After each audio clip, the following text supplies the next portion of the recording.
আমার চ্যানেলে তোমাদের সকলকে স্বাগত। আজ আমরা ক্লাস 5-এর রায়ান মার্টিন প্রশ্নবিচিত্রা থেকে পরিবেশে তৃতীয় পর্যায়ক্রমিক মূল্যায়নের অষ্টম স্কুল সলভ করব।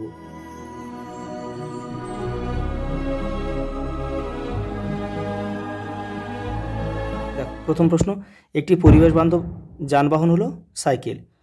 প্রথম কাগজ তৈরি হয়েছিল চীনে। তুবড়ি বানাতে লাগে কাঠ কয়লা। দেখো, সূর্য থেকে পৃথিবীতে আলো আসতে সময় লাগে 8 মিনিট। চন্দ্রগ্রহণ হয় পূর্ণিমা তিথিতে। পশ্চিমবঙ্গের কয়লা খনি আছে রানীগঞ্জে। পরেরটা দেখো, বিশ্ব বয়স্ক অবমাননা প্রতিরোধ দিবস 15ই জুন। আয়লা ঝড় হয়েছিল 2009 সালে। মানসি হলো ছোট পালসহ নৌকা। ঝালং জলবিদ্যুৎ কেন্দ্রটি গড়ে উঠেছে জলঢাকা নদীর উপর। দেখো, পরেরটা দেখো, তালপাতায় লেখা বইগুলিকে পুঁথি বলে।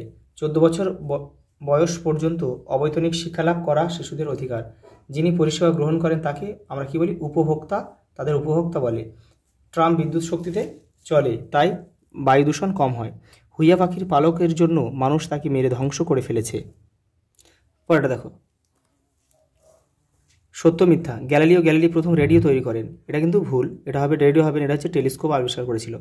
চাপ ও চিলনি দুটি গাছের নাম, এটা সত্য। তোমাদের বইয়ের 121 নম্বর পেজে কিন্তু আরও রয়েছে, দেখে নেবে। ছোট গির্জাকে বলে ক্যাথিড্রাল, এটা মিথ্যা। ছোট গির্জাকে বলে চার্চ, আর বড় গির্জাকে বলে ক্যাথিড্রাল।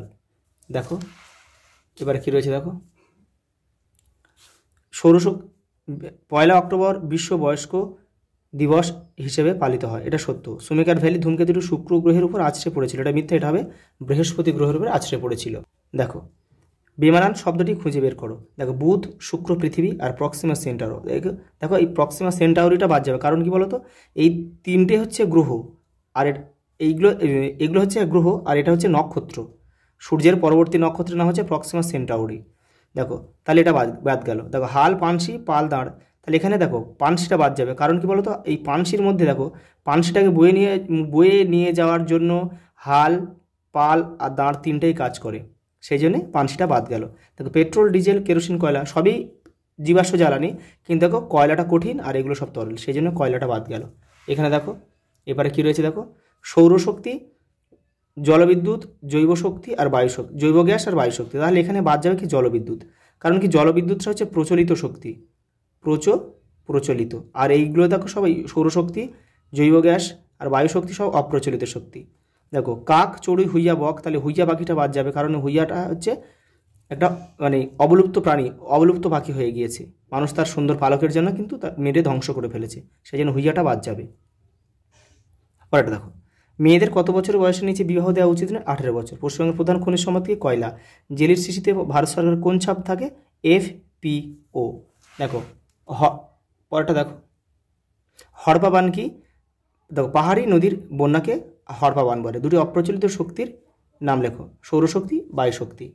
দেখো, কেউ তীর চিহ্ন দিয়ে কিন্তু মেলাবে না। দেখো, এই যে দাগ নাম্বারটা এর পাশে লিখে দিলে হয়ে যাবে। দেখো, মাজার মানে কি? কবরস্থান। দেখো, 6.1। জেব্রা ক্রসিং, হেঁটে রাস্তা পার, 6.2। সালফার ডাইঅক্সাইড কী হবে? দেখো, এটা অ্যাসিড বৃষ্টি হবে। দেখো, 6.3। এই 6.3। জেনারেটর, তাহলে 6.4। দেখো, জেনারেটর ডিজেল শক্তিতে চলে, তাহলে 6.4। দেখো, সুনামি 6.5। তাহলে এখানে দেখো, সুনামি হচ্ছে, দেখো, সমুদ্রের নিচে ভূমিকম্প, 6.5। পরেরটা দেখো, বন থেকে আমরা যে সকল জিনিস পাই তার মধ্যে 4টি নাম লেখো। কাঠ, মধু, ফুল, ফল। দেখো, সূর্যগ্রহণ কয় প্রকার? 2 প্রকার, পূর্ণগ্রাস আর খণ্ডগ্রাস। শিশুদের দুটো অধিকার, এটা কিন্তু আগের সেটগুলোতে বহুবার আছে। 176 নম্বর পেজে দেখো, হলুদ বক্সে তোমাদের দেখো 7টা মতো রয়েছে, ওখানে তোমরা করে নেবে। এবারটা দেখো, জীবাশ্ম জ্বালানি কীভাবে তৈরি হয়? দেখো, 134 নম্বর পেজে রয়েছে, এই যে দেখো, এইটাই তোমরা করবে। পরেরটা দেখো, খনি অঞ্চলে ধস প্রতিরোধের 2টি উপায় লেখো। তোমাদের বইয়ের 133 নম্বর পেজে রয়েছে। এই দেখো, এখানে দেখো, ফাঁকা জায়গাগুলো বালি দিয়ে ভরাট করতে হবে, আর খনি অঞ্চলে প্রচুর পরিমাণে কিন্তু গাছ বসাতে হবে, যাতে গাছের শিকড়গুলি মাটির নিচে জালের মতো ছড়িয়ে মাটিকে শক্ত করে ধরে রাখে। পরেরটা দেখো, নিরাপদে পথ চলার 2টি নিয়ম কি? দেখো, 150 নম্বর পেজে তোমাদের রয়েছে, এই যে এগুলো এখানে 5টা রয়েছে, এখান থেকে করবে তোমরা। পরেরটা দেখো, চিত্রসহ সূর্যগ্রহণ বা চন্দ্রগ্রহণ সম্পর্কে 4টি বাক্য লেখে। তোমাদের বইয়ের 163তে সূর্যগ্রহণ রয়েছে আর 166তে রয়েছে চন্দ্রগ্রহণ, ওখান থেকে তোমরা করে নেবে। চিত্রসহ যে জলচক্রের বর্ণনা দাও, 136 নম্বর পেজে রয়েছে। দেখো, এই যে এখান থেকে এটা প্রথমে লিখতে হবে, আর এটা এই রেখাচিত্রটা আঁকতে হবে। দেখো তোমরা যদি এই চ্যানেলে আরও তোমাদের এই পরিবেশের আরও সেটগুলো পেতে চাও, তাহলে কিন্তু তোমাদের চ্যানেলের প্লেলিস্ট সেকশানে চলে যাবে, গিয়ে ওখান থেকে তোমরা সব সেটগুলো করে নেবে। আজ এই পর্যন্ত, দেখা হবে পরের ভিডিওতে।